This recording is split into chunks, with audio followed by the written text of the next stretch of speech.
এই মুহূর্তে আমি দাঁড়িয়ে রয়েছি পঞ্চাননতলা, একেবারে গোল পার্কের কাছে। বলা যেতে পারে একদিকে গোল পার্ক এবং অন্যদিকে সাউথ সিটি কলেজ।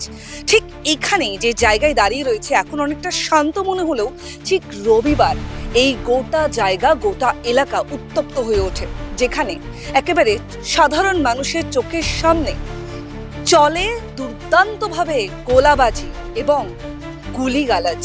শুধু তাই নয়, আমার এই যে পেছনে আপনারা দেখতে পাচ্ছেন গান পাউডার এখনো রয়েছে, সেই গান পাউডারের চিহ্ন কিন্তু এখনো আছে। আর আজ সোমবার, এখনো থমথমে গোটা এলাকা এবং মানুষের চোখে আতঙ্কের ছাপ। তারা কিন্তু এখনো ভুলতে পারছে না যে গতকাল ঠিক কি হয়েছিল এই এলাকায়। আপনারা ইতিমধ্যেই জানেন সেই খবর, গতকাল রোববারে ঠিক এখানে ঠিক কি ঘটেছে। স্থানীয়দের সঙ্গে যখন আমরা কথা বললাম, তারা বারবার বলছে একটি নাম, সোনা পাপ্পু, এবং অপরদিকে রয়েছে বাপি হালদার। এই দুজনের মূলত বাকবিতণ্ডায় এই গোটা এলাকা উত্তপ্ত হয়ে ওঠে। এখানেই চলে চোখের সামনে, সাধারণ মানুষের চোখের সামনে এই গোটা এই বসতি এলাকায় চলে গুলিগালাজ এবং বোমাবাজি। তাদের সঙ্গে আমরা কথা বলেছি ঠিক কি ঘটেছে, কি হয়েছে। তারা প্রত্যেকেই আতঙ্কের সুরে কি জানিয়েছেন দেখুন। রেলগেটের কাছে প্রচন্ড ফায়ার হচ্ছে, প্রচন্ড হচ্ছে। আমরা তো ভয়তে একটা দোকানের মধ্যে পুরো ঢুকে গেছিলাম। তো তারপরে শুনছি যে এপারে ওপারে পুরো একটা মানে এরকম বিশাল বড় একটা ঝামেলা হচ্ছে, বোমাবাজি হচ্ছে। তারপরে বাড়ি থেকে টিভি খুলেই জানতে পারি এখানে এই ব্যাপার ঘটেছে। সোনা পাপ্পু নামটা এখানে বারবার চিনতে না? হ্যাঁ, আমরা শুনেছিলাম যে উনি, হ্যাঁ এটা এখানে দাপট আছে সেরকম, সেটা আমি এক্সাক্ট বলতে পারবো না। দেখলাম আমরা কালকে রাত্রেবেলা হঠাৎ ওইটার থেকে সব দল মিলে এসে বোম ফিকাফিকি গুলিগালা চলছে। এবার দেখুন, আমরা তো আর কোথাও যেতে পারবো না বাচ্চার দিকে নিয়ে।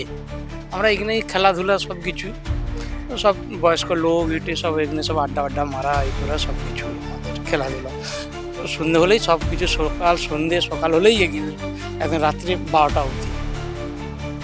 এবার যদি ছোটো ছোটো বাচ্চার দিকে নিয়ে যদি ঘোরাফেরা করে এরকমভাবে যদি চলে আসে, আমরা কী চাই?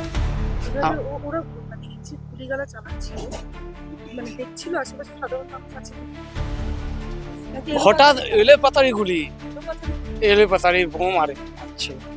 সবে এসছে একটা পিকনিক থেকে, পিকনিক করে এলাম, এসে বসেছি। আমরা বসে নিজেদের মধ্যে ডিসকাস হচ্ছে রাত্রিবেলা কি একটু খাওয়া দাওয়া হবে। কিছু বেঁচেছিল খাওয়া দাওয়া। ঠিক তার 10-15 মিনিট পরেই একটা আরম্ভ হয়ে গেছে। আমি তখন একটু উঠে বাথরুম করতে গেছিলাম, এসে দেখছি যে অলরেডি তার মধ্যে ওখান থেকেই আওয়াজ পাচ্ছি যে বোম পড়ছে। এসে দেখি যে একটু দৌড় হচ্ছে। পঞ্চাননতলায় যে ঝামেলার সূত্রপাত, সেই ঝামেলার সূত্রপাতে আরো একটি যে নাম, বাপি হালদার, আপনাদের আমরা শুরুতেও বলছিলাম।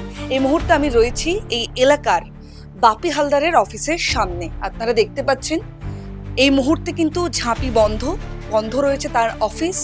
এলাকার সাধারণ মানুষরা তারা জানাচ্ছেন এখানেই মূলত বাপি হালদার বসেন এবং নানান যে কাজকর্ম এলাকার সেগুলো তিনি এখান থেকে বসেই পরিচালনা করেন।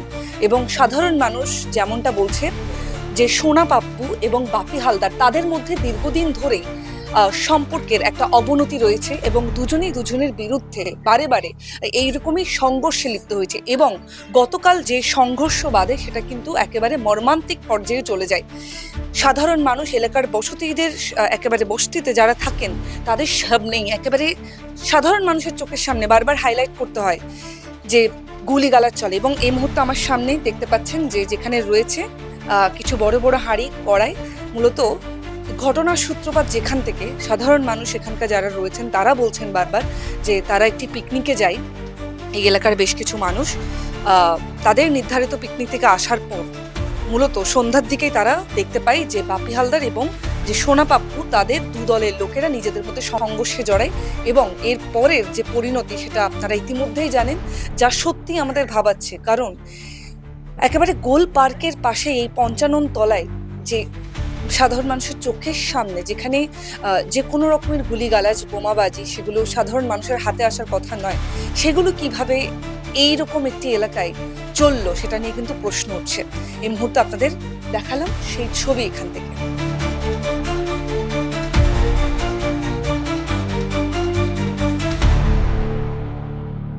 রবি রবিবার গোলাবাজির পর থেকে অনেকটাই থমথমে এই গোটা পঞ্চাননতলা।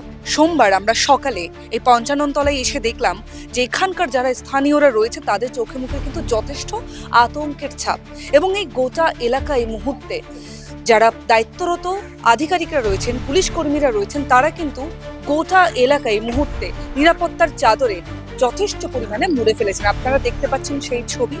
এবং শুধু তাই নয়, গতকাল রাতে বোমাবাজির পর যে সমস্ত বোমা গুলিগালাজের অংশ পড়েছিল সেগুলোও কিন্তু ইতিমধ্যেই অনেকটাই সরিয়ে ফেলা হয়েছে। আমরা কিন্তু আসার পরে রাস্তায় সেরকম কিন্তু কোনো কিছু দেখতে পাইনি, তবে অবশিষ্ট যেমন গান পাউডার, গান শেল এবং অন্যান্য যে সমস্ত দড়ি সেগুলো কিন্তু আমরা দেখতে পেয়েছি। তবে যথেষ্ট পুলিশ আধিকারিক কিন্তু এখানে মোতায়েন রয়েছে। গোটা এলাকায় এরপর যাতে আর কোনোভাবেই অপ্রীতিকর পরিস্থিতি না হয় এবং শান্তি যাতে বজায় থাকে সেজন্য কিন্তু দায়িত্বরত পুলিশ আধিকারিকরা রয়েছেন।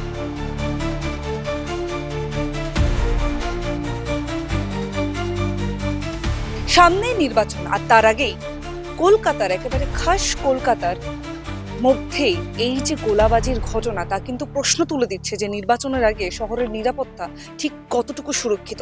আমরা আজকে এই পঞ্চাননতলা, যে পঞ্চাননতলায় একেবারে সাধারণ মানুষের চোখের সামনে গোলাবাজির ঘটনা ঘটেছে, আর সেখানে এসে আমরা সাধারণ মানুষের সঙ্গে কথা বললাম। তারা যেমনটা জানাচ্ছে, তাদের মধ্যে কিন্তু এখনো আতঙ্ক কাজ করছে, এখনো ভুলতে পারছে না সেই পরিস্থিতির কথা যেখানে চোখের সামনেই গুলিগালাজ এবং বোমাবাজি হয়েছে।